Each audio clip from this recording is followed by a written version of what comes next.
दोस्तों आज के वीडियो में बताने वाले आपको रिवीजन टेस्ट कक्षा 9वीं का जो है हिंदी का पूरे आंसर की क्या था आपका प्रश्न और क्या क्या थे इसके सही आंसर। सबसे पहले आपको पूछा गया था कि भाई दो बेलों की कथा थी कि दो बेलों की कथा थी किस लड़ाई की ओर संकेत करती थी। तो दोस्तों आपने चैप्टर पढ़ा होगा तो वहाँ पर आपको आज़ादी की लड़ाई बताया होगा। तो यहाँ पर जो इसका आंसर भी आज़ादी की लड़ाई से यानी भारतीय स्वतंत्रता संग्राम की लड़ाई से लिए आएगा। ठीक है, तो यहाँ पर आपको बी आएगा। ठीक है, और दोस्तों आप चिंता मत कीजिए, मैं जो आपको इसका PDF फॉर्म जो है आंसर की जो है प्रोवाइड करवा दूंगा, लास्ट में बताऊंगा आपको उसे कैसे डाउनलोड करना है। ठीक है, और यहाँ पर दूसरा प्रश्न आपको है सही विकल्प में कि बछिया के ताऊ मुहावरे का अर्थ है। तो दोस्तों इसके जो मुहावरे का अर्थ आने वाला है वो आने वाला है आपका मूर्ख व्यक्ति। ठीक है, बचिया किताब यानी जिसको कुछ समझ नहीं आता, यानी उसे हम कहते हैं मूर्ख व्यक्ति। अगला आपका मंदिर में कितनी पोथी रखी गई थी। तो दोस्तों आपको याद रखना है मंदिर में जो है 103 पोथी रखी गई थी। ठीक है, तो यहाँ पर इसका आंसर भी क्या लग जाएगा आपका 103 लग जाएगा। अगला आपका कि वाक्य के मुख्य अंग होते हैं। तो दोस्तों वाक्य के जो मुख्य अंग होते हैं उनसे वो कितने होते हैं दोस्तों, तो 2 होते हैं। ठीक है, तो यहाँ पर आपका पहला वाला बिल्कुल सही लग जाएगा। अगला आपका कालिंद कुल कंदब की डारन में अलंकार है। तो दोस्तों इसमें देखिए क क 3 बार आया, तो यहाँ पर जो है आपका अनुप्रास अलंकार हो जाएगा। ठीक है, अगला आपका कि रिक्त स्थानों की पूर्ति कीजिए। अब यहाँ पर देखा है अर्थ की दृष्टि से वाक्य के प्रकार होते हैं, तो यहाँ पर आपका रिक्त स्थान में 8 लग जाएगा। दूसरा आपका नवरत्न, तो देखिए आप 9 यानी यहाँ पर संख्या का बोध हुआ, और जब संख्या का बोध होता है तब हम यहाँ पर क्या लगाते हैं दोस्तों, द्विगु समास लगाएगी। तो यहाँ पर आपका द्विगु लग जाएगा, इसमें आपका पहले में 8 आ जाएगा, दूसरे में द्विगु। तीसरे देखिए संगोष्ठी में उपसर्ग होता है। अब आपको पता है दोस्तों उपसर्ग में आपका सम आ जाएगा, क्योंकि यहाँ पर देखिए बिंदु भी ऊपर। ठीक है, भरिया का अभिप्राय है दोस्तों, तो भरिया का अर्थ है और अभिप्राय है कि माल ढोने वाला या भार वाहक हम जिसे कहते हैं। ठीक है, अगला आपका वाक में घर का प्रतीक है। तो दोस्तों ये परमात्मा का प्रतीक है।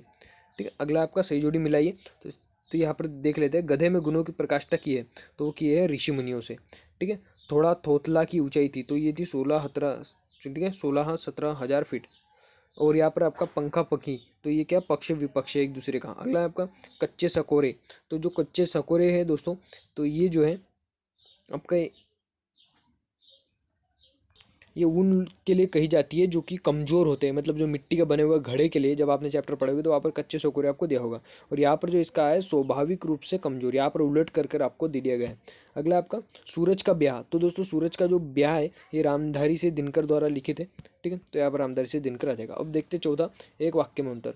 ठीक है, मूर्ति मधुर मनोहरी देखी। ठीक है, इसमें हमें सिंपल अलंकार पूछा है, तो भाई इसमें अलंकार आएगा आपका यमक अलंकार, क्योंकि देखिए यहाँ पर भी म म म यहाँ पर 3 बार आ चुका है, लेकिन इसका जो अर्थ अलग अलग निकाल रहा है। ठीक है, यहाँ पर मूर्ति से ले लिया, मधुर से ले लिया, मनोहर से ले लिया।